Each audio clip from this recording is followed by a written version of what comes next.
I am not a good man. I tell you guys all the time, I make mistakes. I do things I shouldn't do. I'm not a good man. I like to hurt people. We all know this. Like, I've never concealed it. I desire to claim your spirit. I intend to leave your loved ones without family. These declarations transcend simple attention-seeking tactics. They provide a chilling glimpse into the mindset of someone who brazenly admits he lacks fundamental goodness. When Sean Strickland speaks, the environment transforms into something ominous and threatening. For UFC leadership, recently leaked training clips have pushed circumstances beyond a threshold they can no longer overlook. We're observing a former title holder openly acknowledge that causing suffering isn't merely professional necessity or competitive requirement, but an authentic reflection of his core identity. Dana White confronts the challenging task of overseeing a star whose fame derives not just from inflammatory press conference remarks, but from posing genuine danger to everyone he encounters during private sessions. so when you spar me, you need to understand that hurting you, but it's also respect. Like, for instance, Cowboy Cerrone. Me and Cowboy could spar, and I'm not going to try to murder Cowboy. I'm not going to try to Cowboy up because he's earned my respect. He's a legend. He's put in work. I mean, we've all seen his highlight knockouts. He's earned his right not to get hurt. This isn't calculated showmanship, crafted for media attention or deliberate character development aimed at boosting viewership numbers. This represents the raw, primitive drive that controls Sean Strickland's everyday reality, and for promotion executives, admissions of this scale move beyond simple controversy into legitimate organizational liability territory. It exposes a mental framework that pushes acceptable professional fighting boundaries into something far more disturbing and unmanaged. When a career fighter openly admits deriving authentic satisfaction from inflicting damage that exceeds necessary sanctioned competition aggression, the entire conversation shifts fundamentally. Leaked training material provides disturbing evidence of what occurs when oversight is limited, and practice equipment is meant to encourage partnership rather than savagery. What people are seeing isn't merely an athlete bringing passion to preparation. Look what he does in sparring, and he's always posting sparring videos of him killing guys. But it's like, most guys, they look at sparring as sparring, just that. It's like practice. You're working on certain things. They're not going in there to try to kill their training partners. And I think that he'll post that of him sparring with Dominic Reyes or something, and then like him almost finishing him, and it's like, bro, that's your sparring partner. First of all, you shouldn't be posting videos of that. But I know that Dominic Reyes is probably looking at it like, oh, this is a sparring match. It's not like a fight. And I think that's what messes him up a lot of the time, because he doesn't have the same mentality in a fight as he does in sparring. Like, in sparring, he goes out there to try to kill you. And Strickland's honest confessions expose truths most elite athletes carefully hide from public awareness. For him, every training floor interaction becomes a chance to assert superiority through genuine partner suffering. In what should remain a structured and nurturing preparation environment, this methodology guarantees disastrous results. This explains why private worries about his behavior have transformed into public criticism. Dana White must now scrutinize every leaked clip intensively because the company cannot permit brand damage from gym material resembling unprovoked assault rather than organized practice.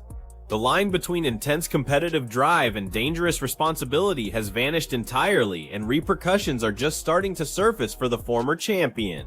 A distinct hierarchy of brutality exists in Strickland's world, with him solely deciding who receives compassion.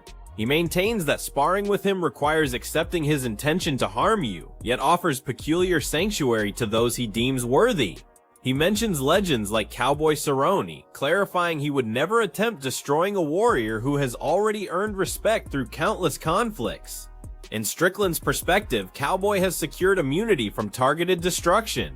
Such reverence remains extremely uncommon in his facility, leaving most sparring partners facing dramatically worse circumstances. It creates a terrifying inconsistency that places most training companions in exceptionally vulnerable positions. My first encounter with Sean was not a very pleasant one, as I was training at Syndicate, helping Marab, and then it was a sparring day, and I just came off of a fight. I can't tell you which one it was. Maybe it was the Sandhagen fight. Fresh off of surgery, fresh off of a win, and I've just been pounding drinks. I've just been on the Aljamain Sterling party show. That's it, tour bus. And I get there, like, they ask me for a round. I do a round with Shane Shapiro. And, man, that was a tough first round. It took me down. I got up a couple times, but then he kept mat returning me. And then they suckered me into 2 more. And here's Sean Strickland the whole first round. If you represent an unproven fighter, gym newcomer, or athlete, simply seeking quality practice opportunities, the unspoken agreement in Strickland's realm is ruthlessly clear. Anticipate pain. He believes that without proving yourself through authentic professional warfare, you haven't earned controlled and secure training privileges. This mindset transforms gyms from learning and growth sanctuaries into violent testing grounds, where basic survival becomes the main goal. It creates dangerous precedents that destroy essential trust required for elite fighting teams to operate successfully. When a facility's prominent member openly declares certain people don't deserve safety, all protection vanishes, frequently resulting in career-ending injuries that occur long before reaching actual competition phases. And if anybody wants to truly do that and like get in that mindset, it's guys. So like, I hate face downs because like I hate looking at someone in the eyes because like I'm gonna like in 2 days I'm gonna try to murder you. I'm gonna try to spiritually get to a place where I want to take your soul. I want to orphan your family. You know what I'm saying? So it's like when you're going out there, you just gotta like embrace this. Like I'm ready to die for what.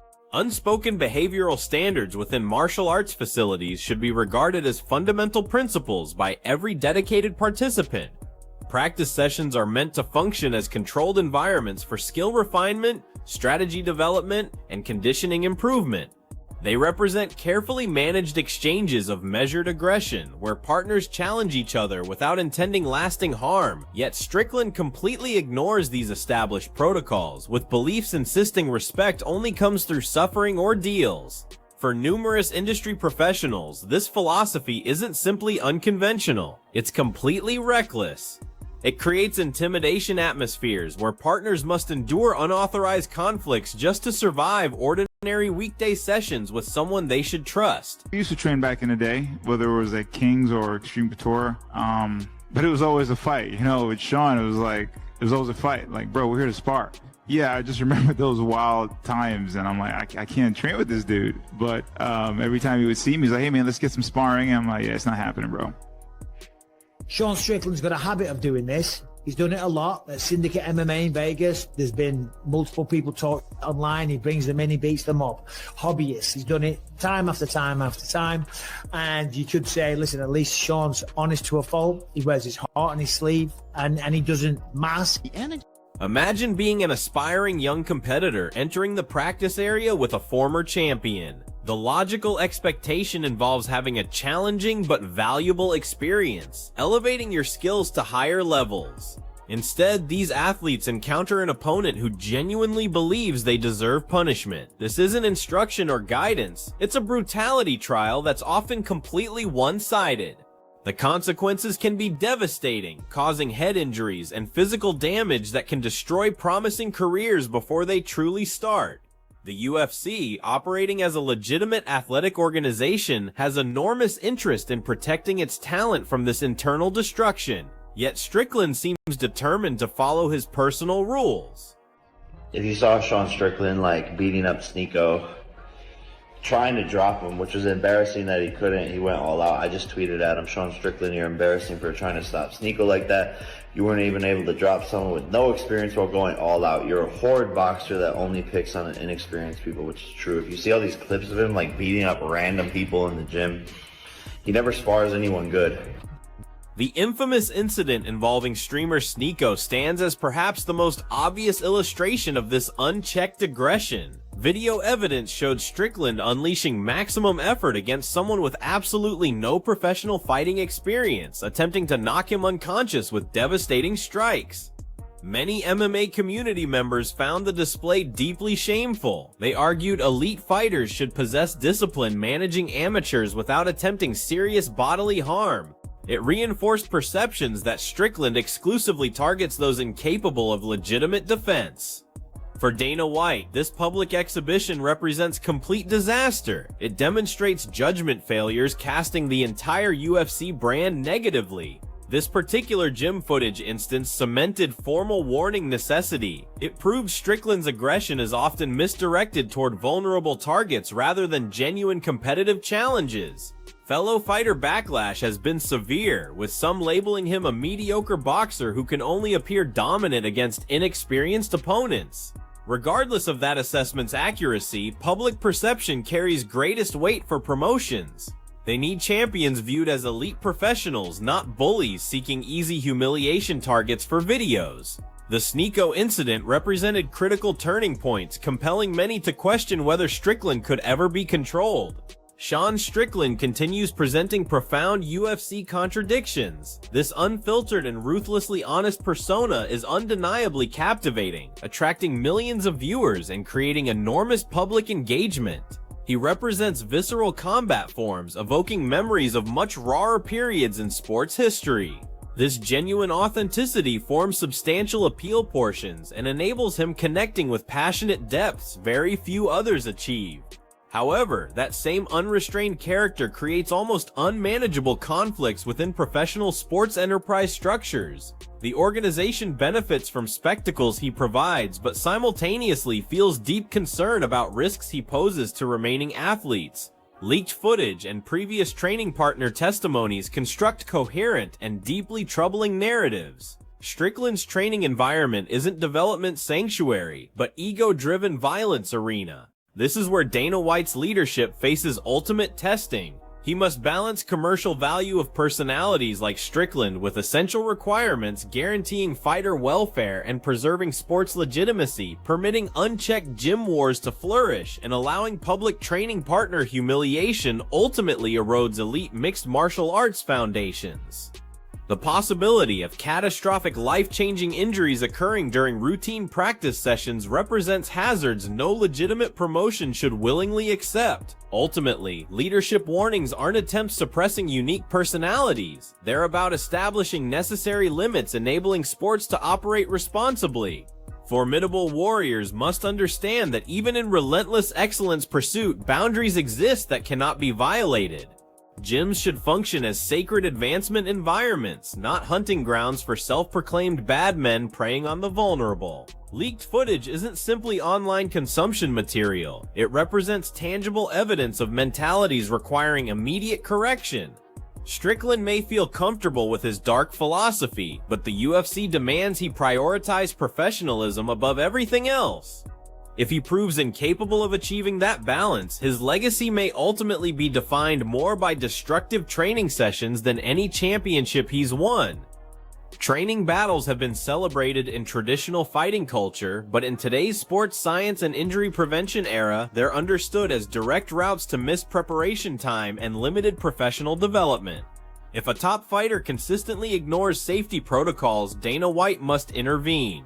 The promotion cannot risk having valuable competitors sidelined because training partners refuse to control their violence. The careful balance between productive intensity and dangerous carelessness is exactly where UFC leadership delivers strongest warnings. When troubling gym footage circulates publicly, revealing real consequences of this uncontrolled approach, organizational pressure to take firm positions becomes completely inevitable. How Strickland's practice sessions are viewed isn't universally respectful among fellow fighters. Actually, many prominent sport figures have expressed harsh condemnation. They stress that while some might call him fierce, many others see someone fundamentally violating discipline's core values. Most professional combatants treat sparring as practice time, occasions for focusing on specific abilities and progress. They don't enter sessions planning to destroy training partners, but public footage presents starkly different realities. It shows someone seemingly more interested in creating viral gym knockout highlights than genuinely helping teammates prepare for scheduled fights. One of the most controversial aspects involves Strickland's habit of publicly sharing domination videos. He's faced widespread criticism for posting footage of himself nearly finishing elite fighters like Dominic Reyes. In mixed martial arts culture, this represents serious gym etiquette and professional integrity violations. It embarrasses training partners, exposes private preparation methods, and projects images of fighters valuing personal ego over team advancement. For the UFC, this isn't minor misconduct. It's direct opposition to professionalism they want presenting to global audiences, exactly the behavior triggering swift formal warnings. Critics argue this bullying approach actually reveals fundamental weaknesses in Strickland's overall abilities. They point to strange behavioral contradictions. He tries obliterating partners during practice, yet in actual sanctioned matches often relies on conservative strategies centered on his jab. This inconsistency suggests he excels when possessing significant psychological advantages over someone not trying to genuinely harm him back. This understanding makes his gym behavior seem more disturbing. It shows a competitor exploiting training environment vulnerabilities where participants should collaborate. It's a character flaw making him deeply problematic anywhere, with leaked videos providing concrete evidence of this pattern. Aljamain Sterling, himself a former champion, has described his own negative Strickland experience. Sterling recalled a gym occasion where he was recovering from surgery and attempting light training work. Rather than experiencing respectful professional sessions, he endured relentless psychological manipulation and physical aggression. Strickland didn't merely strike excessively hard. He maintained constant verbal attacks, trying to destroy Sterling's mental state while physically compromised. This account reinforces Strickland's established reputation. It wasn't about improving teammate performance. It was deliberate peer spirit destruction for no justifiable reason beyond personal satisfaction. His mental warfare form extends far beyond combat sports acceptability. For most fighters, sparring represents cooperative efforts, where mutual challenges create mutual growth. For Strickland, it becomes endless campaigns enforcing brutal worldviews.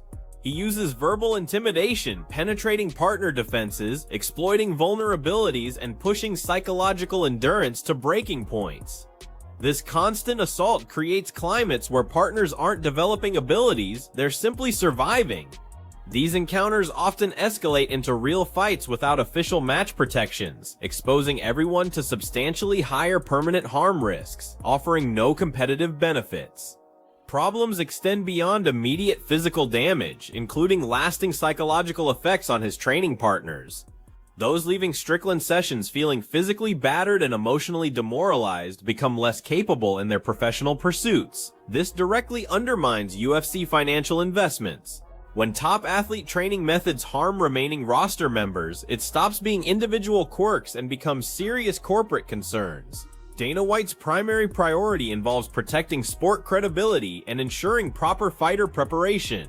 If one person's training wars produce more casualties than champions, meaningful intervention isn't theoretical, it becomes absolute organizational necessity. Mythology surrounding Strickland's behavior has evolved from private speculation to open public condemnation.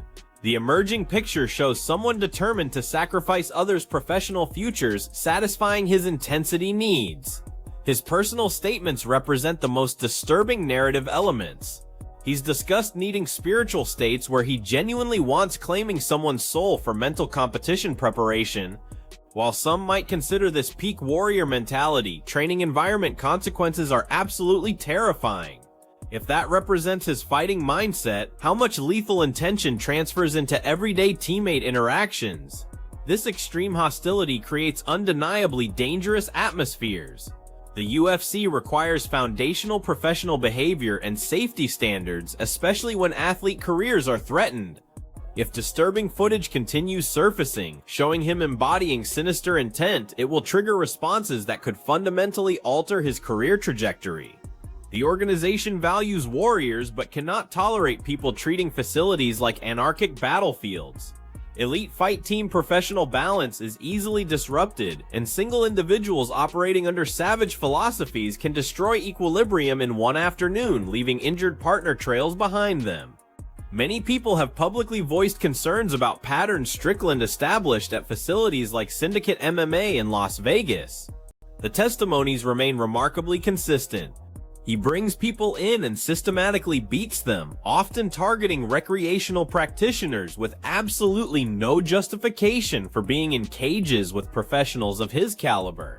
This isn't about developing champions, it's about preying on the defenseless. Professional fighters carry inherent duties, calibrating aggression based on partner skill levels. Deliberately focusing on individuals lacking professional credentials and adequate protective equipment is widely considered both unethical and cowardly. This systematic authority abuse demands immediate forceful responses. The practice of transforming every sparring session into all-out battles makes it virtually impossible for many elite fighters to work productively with him. They understand serious injury dangers far exceed any possible advantages. This growing isolation may eventually impair Strickland's own development, but more critically damages reputations of accommodating gyms.